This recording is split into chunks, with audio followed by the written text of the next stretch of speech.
حضرت زمونږ نننۍ موضوع چې کومه ده مونږ ګورو په چاپیرچل کې چې کوم دی یو موضوع ډیره زیر بحث ده د مدارسو د رجسټریشن حوالې سره یا چې کوم دی حکومت چې کومې دغه غوښتنې کوي یا دلته مخالفین بیا پیدا شوي دي نو دغه حوالې سره ډومبې که د دغې خبرې وضاحت وشي چې دا مسله د څه او وضاحتي که تاسو ووایئ نو زه یم چې زموږ اورېدونکي او کتونکي به چې کوم دی دې نه لږ خبر شي.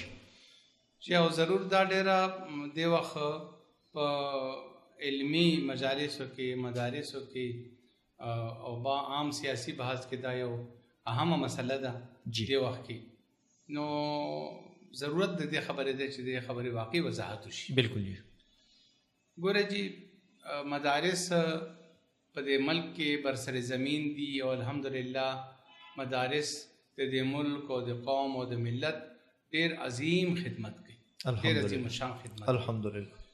او دا تعلیمي ادارې دي او تعلیمي ادارې سره سره زه دا ویم چې دا ډېر لوی ان جی اوز دي.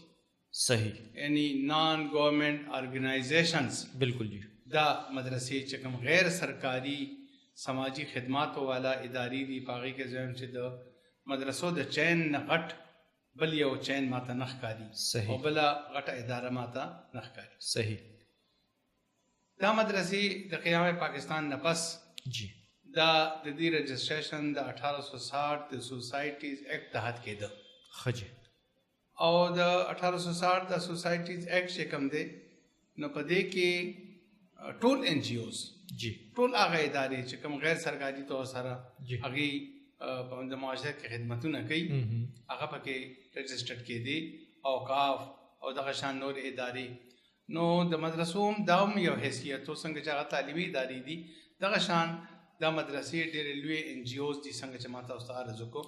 په دې وجه باندې د مدرسو یو تعلق هلته هم جوړېده او مدرسو رجسټریشن هلته روان. صحیح. دا سن 1993 کې په دې باندې اول ځل د پیپلز پارټۍ دور کې یو پابندي ولګېده او هغه د خارجي عواملو په وجه باندې بیروني دباو په وجه باندې هغې تفصیل کې نظم هغه تاسو ته خلکو ته معلومه ده چې بدقسمتۍ نه مونږ خپل په ملک کې ډېرې فیصلې هغه د غیر ملکي دباو په وجه کوو. بهرحال دې رجسټریشن باندې بین ولګېد.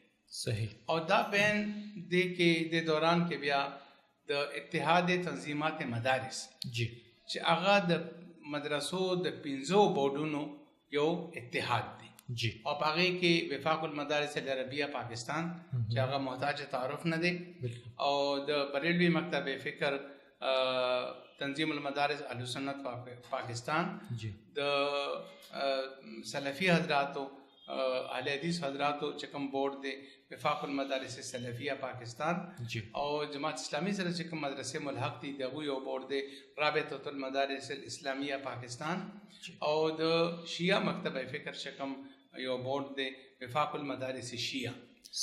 دا 15 بورډونه د اتحاد تنظیمات مدارس ایسه ده. صحیح. د دې یو اتحاد دی او هغه اتحاد دی اتحاد تنظیمات مدارس پاکستان. د دې د مشرانو په مشترکه حکومت سره مذاکرات او خبرې اترې او د طویلو مذاکراتو د 100 کالو مذاکراتو نه پس د جنرال مشرف په دور کې په 2004 کې یو معاهده وشوه حکومت سره چې هغه وخت کې اعجاز الحق صاحب وفاقي وزیر او هغې سره یو معاهده وشوه او د هغه معاهدې په رڼا کې بیا داسې وشوه چې په 2005 کې د 1860 د سوسایټیز ایکټ کې یو ترمیم وشو او 21ویں دفعه یو 28مه دفعه په هغې کې زیاته شوه چې په هغې کې دا وه چې مدرسې به باقاعده خپل رجسټریشن چې کوم د دوران کې جوړې شوي دي هغې به رجسټریشن کوي او مدرسې به خپل مالیات هغه حساب کتاب ساتي آډیټ ریپورټ به آډیټ به کوي خپل د حساباتو آډیټ ریپورټ به سالانه جمع کوي او دې مدرسو کې به په فرقواریت باندې مشتمل مواد د هغې تدریس په پکې نه کېږي. په دې کې به داسې نفرت آمیز یا داسې د هغې دغه به نه کېږي تربیت دغه شان د عسکریت د هغې به څه تعلیم د مدرسو کې نه وي مخکې هم نه و لیکن بهرحال داسې څه دغه دفعات او په دې 1860 سوسایټیز ایکټ کې ترمیم وشو. گویا دا اوس د 1860 هغه سوسایټیز ایکټ پاتې نه شو بلکې د مدرسو په حق کې دا د 2005 قانون شو ځکه چې په هغې کې ترمیم وشو. بالکل جی دغسې. او دا ترمیم بیا د ترمیم سره د 1860 د سوسایټیز ایکټ دغه ترمیم چې کوم و ترمیم سره دا په پاکستان د قومي اسمبلی نه د څلورو واړو صوبایي اسمبلیو نه د آزاد کشمیر اسمبلی نه دا پاس شو. صحیح. یعنی هغه یو مستقل قانون دی د مدرسو د رجسټریشن دپاره د پاکستان په قوانینو کې. صحیح. بدقسمتی نه بیا دغه څنګه چې ما عرض وکړه بیروني دباو په وجه بیا مسالې رالي. بیا په 2010 کې چې کله د پیپلز پارټۍ حکومت و او هغه وخت رحمان ملک مرحوم هغه وزیر داخله و هغې سره د اتحاد تنظیمات مدارس یو بله معاهده وشوه او د هغه معاهدې تحت بیا رجسټریشن شروع شو. دا رجسټریشن بیا 2017 پورې دا روان و لیکن بیا په دې باندې پابندي ولګېده او بیا پابندي ولګېده. بیا مذاکرات طویل مذاکرات هغه طویل مذاکراتو په نتیجه کې بیا د اتحاد تنظیمات مدارس پاکستان او د حکومت په منځ کې یو بله معاهده وشوه 29 اگست 2019 کې.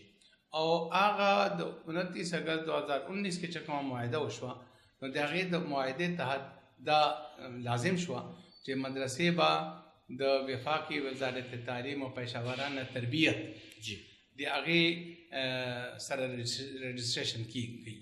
هلته به رجسټریشن کیږي د مدرسو.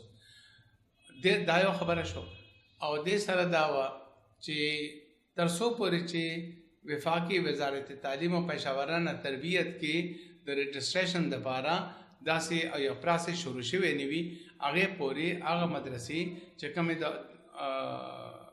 1860 د سوسایټیز ایکټ تحت چې کومې رجسټرډ مدرسې دي هغو ته به رجسټریشن هغه سهولیات هغه شان ملاویږي. او هغوی باندې به هېڅ قسم سختي او پابندیانې نه لګي. په هغې کې دا هم وه چې د دې مدرسو ډیټا هغه به په کال کې یو ځل وفاقي وزارت تعلیم هغه ډیټا اخلي. بیا که نورو ادارو ته ډیټا ضرورت وي نو وفاقي وزارت تعلیم به هغه ډیټا هغې ادارو ته ورکوي.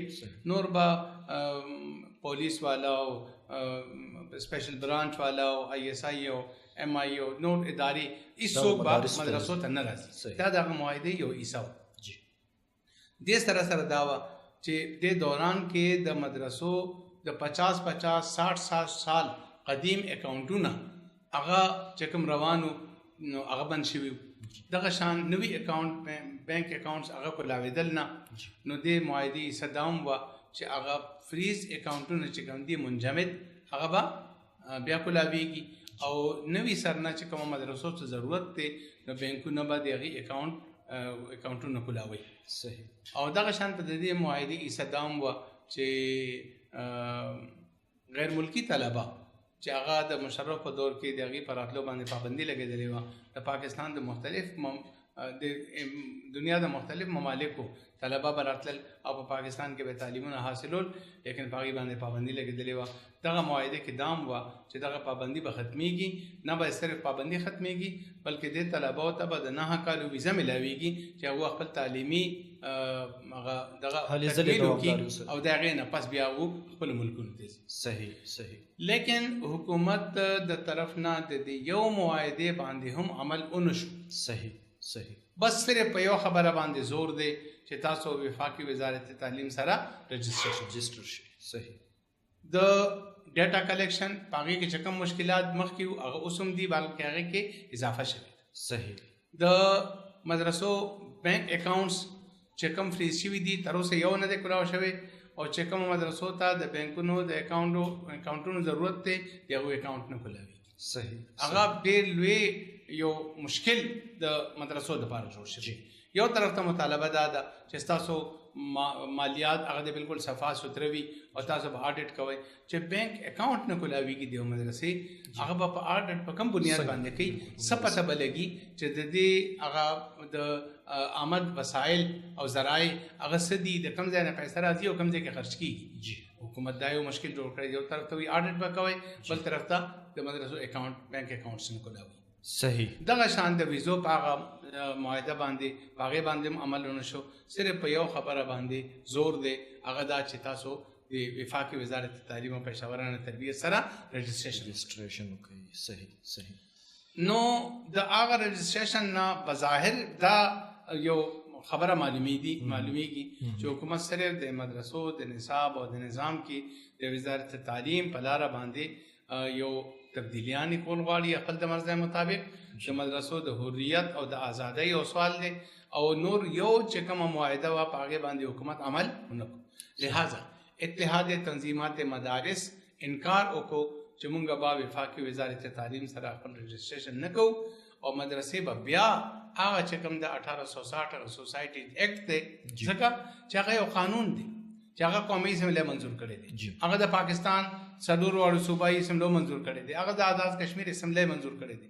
د هغې په مقابله کې د وفاقي وزارت تعلیم او پیشورانه تربیت سره د رجسټریشن هغه یو انتظامی حکم دی، یو ایگزیکټیو آرډر دی، د هغې څه قانوني حیثیت نشته، هغه ایکټ نه دی، یو انتظامی آرډر. نو زمونږ موقف دا دی چې کوم قانون دی او صوبو منظور کړی دی او قومي اسمبلی منظور کړی دی، مونږ د هغې تحت ولې نه رجسټرډ کیږو د یو انتظامی حکم چې هغه سبا د هغې نه پس بل کېدی شي او هغې نه پس بل کېدی شي او هغې نه پس بل کېدی شي، د هغې تحت ولې رجسټریشن وکړو. دا د بنیادي مسله اصل مسله دا